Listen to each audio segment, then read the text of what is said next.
Halo, saya Cherry Susanto dari kelas 3 PHP 3 akan menjelaskan tentang salah satu masakan Nusantara, yaitu sayur pangi.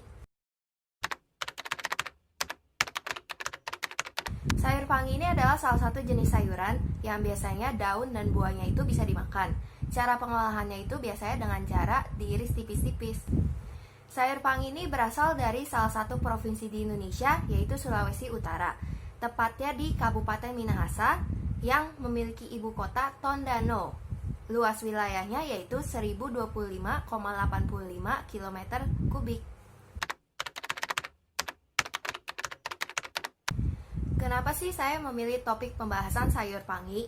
Karena pertama, sayur pangi itu memiliki banyak manfaat yang baik bagi kesehatan tubuh. Yang kedua, sayur pangi ini merupakan suatu lambang hajatan yang biasanya di mana hajatan itu berupa kawinan, baptisan anak, wisuda, ulang tahun, ataupun ritual kedukaan. Katanya, sayur pangi ini bisa menyembuhkan penyakit HIV/AIDS karena daun pangi ini memiliki senyawa yang bisa menginhibisi atau menghambat sel HIV/AIDS sekitar 94,80%. Hal ini sudah dibuktikan melalui uji retroviral dari Institut Pertanian Bogor atau IPB dengan masa pemakaian 1 kali 24 jam kepada beberapa ODA atau orang dengan AIDS.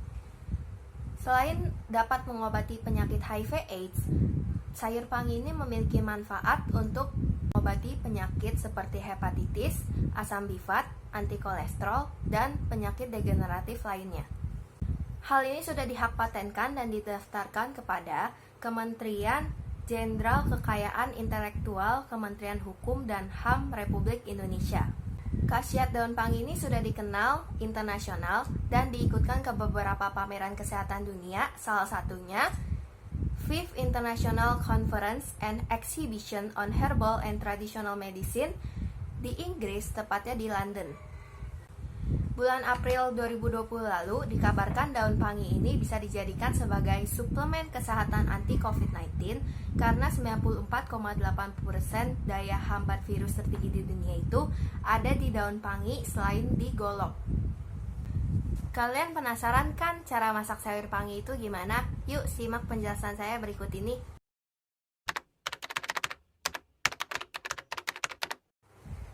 Bahan-bahan untuk membuat sayur pangi itu dibagi menjadi 3, yaitu bahan utama, bahan bumbu halus, dan juga bahan bumbu utuh. Bahan utama yang dipakai di sayur pangi itu ada tentunya daun pangi dan juga daging. Daging itu bisa dipakai daging sapi, daging ayam, ataupun daging babi. Biasanya sih orang Manado pakainya daging babi. Kalau mau pakai daging ikan juga bisa, cuman jangan daging ikan yang putih karena mereka cepat hancur. Yang kedua, bahan bumbu utuh atau mereka nggak dihaluskan, yaitu daun bawang, daun jeruk, daun pandan, batang serai, dan daun kemangi. Ini bahan-bahan yang tidak dihaluskan ini dimasukkan pada saat menumis si sayur panginya ini. Yang ketiga ada bahan bumbu halus. Bumbu halusnya ini bisa di blender ya, yaitu cabai rawit, cabai merah, jahe, kunyit, dan juga garam.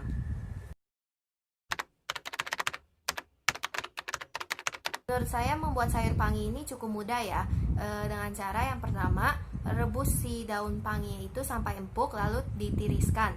Yang kedua, rebus si dagingnya sampai matang lalu tiriskan juga. Yang kedua, tumis si bumbu halusnya, lalu masukkan daging dan tumis lagi sampai dagingnya itu matang.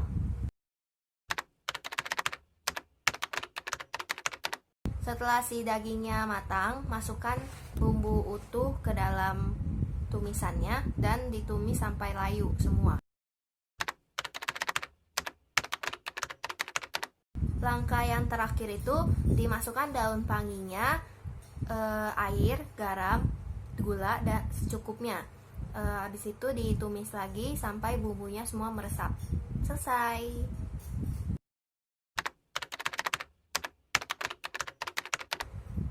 Yang pertama ada daun pangi. Daun pangi ini berbentuk tunggal, mengumpul pada ujung ranting dan juga bersangkai panjang. Bumbu dan rempah yang kedua dipakai di sayur pangi itu adalah cabai. Cabai ini memiliki karakteristik yaitu rasa pedas. Rasa pedas ini dikarenakan zat yang ada di dalam biji cabai yaitu kapsaisin. Kapsaisin berfungsi untuk menambahkan selera makan kita. Selain cabai memiliki kapsaisin, cabai itu memiliki hormon endorfin yang membuat makanan kita itu menjadi lebih nikmat. Jadi nggak heran kalau misalnya kita makan sambal, kita makan itu lebih banyak. Yang ketiga ada daun jeruk. Daun jeruk ini bentuknya seperti seperti dua helai daun yang disusun menjadi satu. Jeruk ini kalau misalkan diremas, dia akan ngeluarin bau aroma yang khas, kayak segar dan juga menenangkan. Daun jeruk ini bisa ditemukan di gado-gado, pecel, ataupun di masakan tom yum. Yang keempat ada daun kemangi. Daun kemangi ini memiliki zat yang namanya beta karoten dan magnesium dan juga mineral-mineral penting lainnya yang berfungsi untuk kesehatan jantung kita. Bentuk yang kecil dan juga kasar. Kalau wanginya khas ya. Terus biasanya dia bisa ditemui di makanan pecel ataupun dimakan sebagai lalapan. 5. Ada daun bawang. Daun bawang ini memiliki dua bagian pangkal dan bagian atas. Kalau misalkan bagian pangkal ini dia warnanya putih dan juga berlapis-lapis. Kalau misalkan bagian atasnya dia itu berwarna hijau muda dan juga hanya 2 lapis. Daun bawang ini diolah dengan cara dimasukkan ke masakan. Pada saat masakan itu akan diangkat. Tujuannya itu supaya aroma daun bawangnya sendiri itu tidak hilang. Bawang itu biasanya bisa kita temukan di makanan sop, soto, ataupun martabak telur. 6.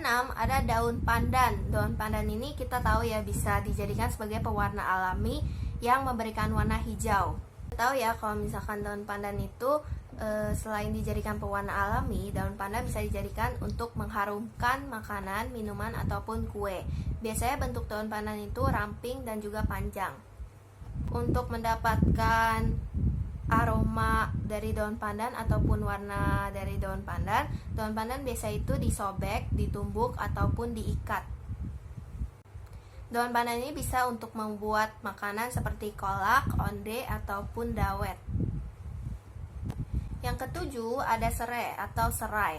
Serai atau serai ini biasanya digunakan untuk mengharumkan makanan. Serai digunakan dengan cara ditumbuk-tumbuk ataupun dipukul. Biasanya serai itu digunakan untuk membuat makanan seperti gulai dan pepes dan juga minuman seperti bandrek dan sekoteng. 8. Ada jahe. Jahe itu biasanya memiliki karakteristik rasa pedas. Rasa pedas jahe ini ternyata disebabkan karena adanya zat keton yang namanya zingeron. Jahe itu ada 3 macam, yaitu jahe putih besar, jahe putih kecil, dan juga jahe merah. Membuat minuman seperti sekoteng dan juga makanan seperti asinan jahe. Tidak lupa jahe juga biasanya dibuat untuk obat-obatan. Yang ke-9 dan yang terakhir ada kunyit.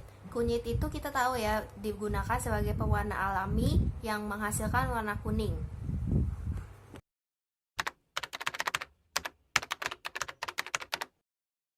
Jadi kita harus tahu dulu ya rica itu sebenarnya apa. Rica itu adalah cabai tapi dalam bahasa Manado. Kita tahu ya orang Manado itu suka banget sama yang namanya pedas. Jadi hampir tiap masakan di Manado itu pasti ada rica atau cabai.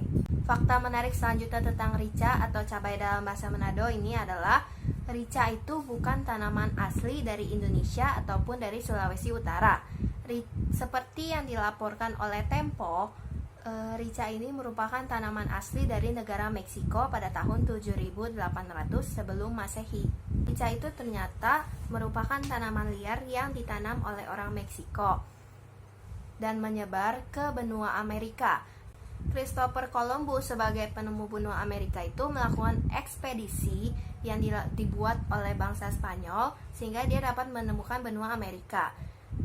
Hal ini menyebabkan rica ditanam di negara Spanyol pada tahun 1493. Ditanam di Spanyol dan kemudian dibudidayakan di biara-biara Spanyol dan sampailah rica di negara Portugis. Nah, udah sampai di Portugis, rica ini menyebar lagi sampai ke Asia karena Portugis ingin menguasai Sulawesi Utara.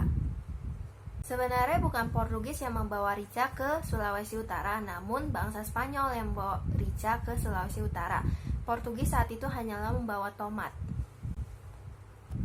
Saat itu pula bangsa Spanyol dan bangsa Portugis ini mengadakan perjanjian yang namanya Zaragoza. Perjanjian ini yaitu Filipina menjadi hak Spanyol, Maluku menjadi hak Portugis. Karena perjanjian ini bangsa Spanyol akhirnya masuk ke Sulawesi Utara pada tahun 1570. Tidak hanya masuk ke Sulawesi Utara, namun Spanyol ini berhasil masuk ke dalam etnis Minahasa. Saat itulah rica berhasil dikenalkan kepada suku Minahasa. Yeay. Di balik sejarah pertukaran dan perebutan kekuasaan tersebut, akhirnya rica dapat masuk ke dalam suku Minahasa dan menjadikan rasa pedas sebagai cita rasa utama dari setiap masakan Minahasa.